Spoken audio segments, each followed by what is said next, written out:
Hello, Jesse Good here, and today we're taking a look at the LEGO Special Chinese Festival Dragon Boat Race set, which has 643 pieces, 15 minifigures, and retails for $50 in the United States. I'm not familiar with this specific event in China, and this is the first of those China exclusives to release in the United States. Not sure if the other ones are available, but you can only get them at LEGO stores and shop at home. So our first minifigure is the Helmsman, which I like the torso and legs, but you do get numerous copies of that in this set. Not too much different, but I like how each of these have a different face and hairpiece. And the back, you can see some back torso printing as well. Here's the next member of the red team, same torso and legs. You have a face print that has an alternate reaction at the back, where he's a bit scared. Here's the next team member, again a different face print, and the spiky sleepyhead hair and back. No alternate facial expression for this minifigure. This dude has a different face and hairpiece from the last few, and no alternate facial expression. And the last of the red team is the drummer, which has the facial expression with the barf alternate facial expression at the back. Always like getting that face print. I also like how they used little Harry Potter wands as drumsticks. That's just some nice part usage there. For the minifigures of the opposing team, which we'll just call the green team, this guy right here unfortunately uses a hairpiece that one of the opposing team members used and a face print that one of the opposing team members used. His torso and legs are the same for the rest of his team, so you'll get a good look at those later on. No alternate facial expression and some back torso printing. Next minifigure of this team also shares a face print and hairpiece of a member of the opposite team, which is annoying. We do have an alternate face, which is the scared facial expression, and you get a good look at that at the back of the minifigure.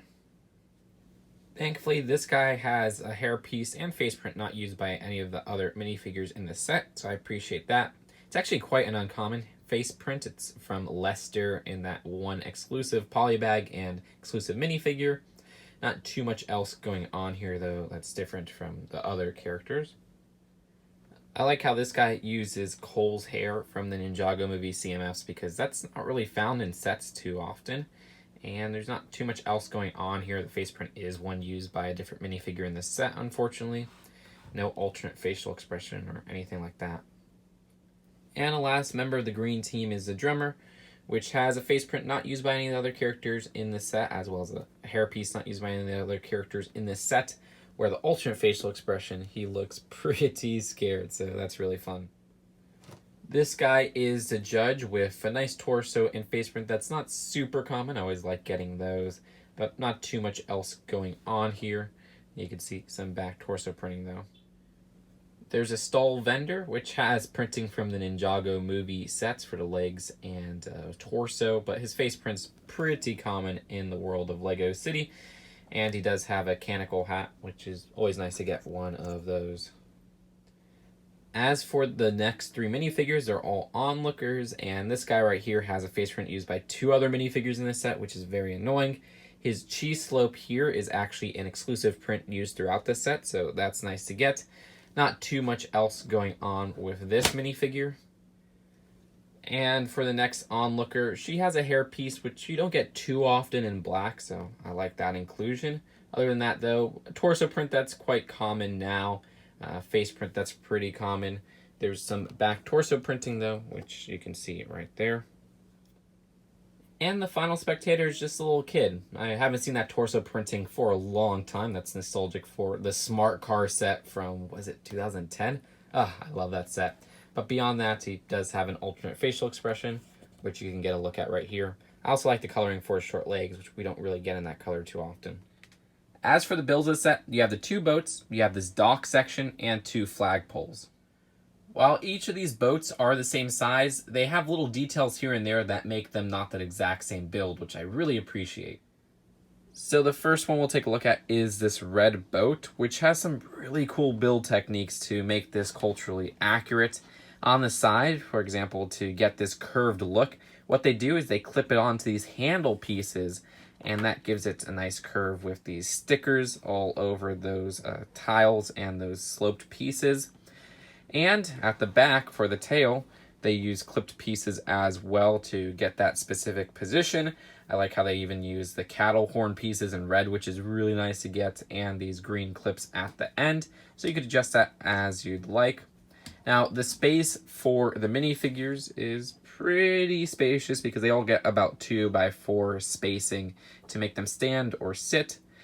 And at the front, for the head, they even use pieces like the flippers for Lego divers and this croissant piece in red, which I love that. That's a great way to get a new color for that piece. And that's at the end for the nose. And you could even adjust the mouth since it's on a clip, so you could close it if you'd like. Now this part can be adjusted as well since it's on a hinge, so you could position the head how you'd like. You get a little bit of movement with that front part, though it does get in the way of this part here, the 2x3. At this back side right here, or this alternate side, you got about the same thing going on. And at the bottom, each of these boats have little wheels, so you can make it look as if it is going in the water, but really, it's just a pushable play feature. It's a detailing that wasn't exactly necessary, but makes this a little bit more open to play. Either way, for some final details, keep in mind that this alternate side also has the same stickers, and this little drum right here, I wish was a bit more detailed, but it's not a big deal. That's it for the build of this red boat. Let's take a look at the opposing team's boat. And we'll call the opposing team the green team, which has that same kind of curved design with the clips at the side and the stickers that's present on both sides of this vehicle. And the head for this boat is different from the head of the last boat, just for some little part variations. For example, the front uses a telephone instead of that croissant piece. Also, this car hood piece instead of a more brick-built design. I just like little variations. And there's this design of this piece right here in pearl gold instead of just a regular fang piece. But like the last boat, you can open up this front since it's on a clip. Not too much else going on here, just a very nice brick-built design, and it's just as adjustable as the last boat, where it uses a hinge at this bottom part and then a hinge at the middle as well, so you could adjust the head as you'd like. Not too much else going on in variations with the center build of where the minifigures are at. You got a drum there, enough space to fit the required team members, where it's about 2x4 in plate space. Not too much else going on here. And at the very end, a little bit of a different tail build with some different pieces. And that could be adjusted at this bottom part with a hinge, or sorry, a clip onto a 1x2 modified handlebar piece, and another one onto a 1x2 modified handle. So you get different poses there if you want to make the tail go up. And just like the last boat, it has wheels at the bottom, so you can make it look as if it is rowing throughout the water, but it doesn't actually float as the box indicates. There's 2 flag post builds to go along with the boats in the water, but by far my favorite build of the set is the dock setup, which has a look that trumps anything in, say, Lego City in terms of its level of detailing.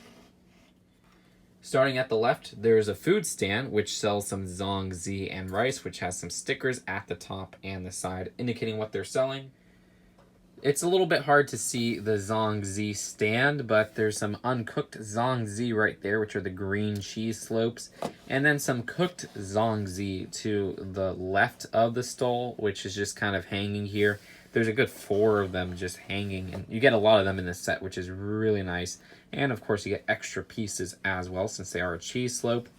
Now at the left, there's also this design of some leaves to show how the Zongzi is made, as well as rice in a bucket, which you could put that stud inside this pan here to make a little pan or pot of rice. Beyond that, though, there's enough space to fit some minifigures here, and I love how this set finishes off the water details with 1x2 tiles. That's really nice. I have this disconnected from the rest of the dock, which isn't really a feature that's advertised, but you could easily do it since it just attaches to a couple of bricks in the middle here, and then you could push it down. And once again, it is part of the whole build. Which this middle little spectator bridge doesn't have too much going on. You could fit a couple of minifigures there, which is really nice. And I also like how this set has railing. Just kind of adds to the detail of this set. And the final part of the dock is the judge's tower, which these stickers are 4 across 4 panels. love this bottom part here, which once again uses those 1x2 tiles to kind of finish it off and give it a very realistic, watery look. But beyond those, there's some great plant life detailing with these grass pieces in that nice olive green, some of the painter palette pieces in green with the lily pad design, which was used in Ninjago City, and even this frog at the bottom. It's just little details like that that set this set apart from a lot of other sets LEGO has released for more mainstream themes. And from the back, the judge's observation tower doesn't have too much detailing on the interior. There is a little stand for the trophy, and that's not a big deal or anything like that. I like how there is a staircase that leads there. It's not just a random tower. But what I really love is this detailing at the front, where they use pieces like the hot dog sausage pieces, and it just gives a very elegant look, even with the tassels at the end. Ah, man, this set is very detailed. But that is it for the build of the docks and the builds of the set in general. Let's take a look at the packaging and then the final verdict. And the box for the set is a $50 box size. It shows some play features at the back and just features of the set. And yeah, you could push the boat along by pushing it by the tail there. I guess that's just an easy way to push it, but I kind of illustrated that point in the close-up. But I know people are going to be like, oh, you forgot that feature. And the instructions don't have any interesting ads. So overall, this set has much of the appeal that the Dragon Dance and Chinese New Year Eve dinner sets have, in which it's a culture you don't see too much from LEGO. The port is just one extra step above, say, a LEGO City set, where they even top off the detailing of the water with little 1x2s, and I love the nice part usage throughout the Dragon boats to make them very accurate to the source material they're working off of. It just feels so special. And for $50, this has a level of value above a lot of other sets because it's 643 pieces. It feels like an $80 set or a $70 set to me, but $50 is a fantastic deal, especially with 15 minifigures.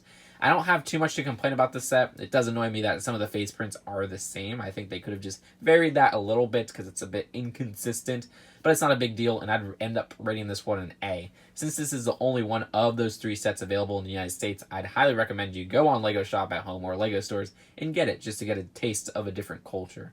So that's it for now. Hope you guys enjoyed this video, and I'll see you guys later. Peace out. Bye.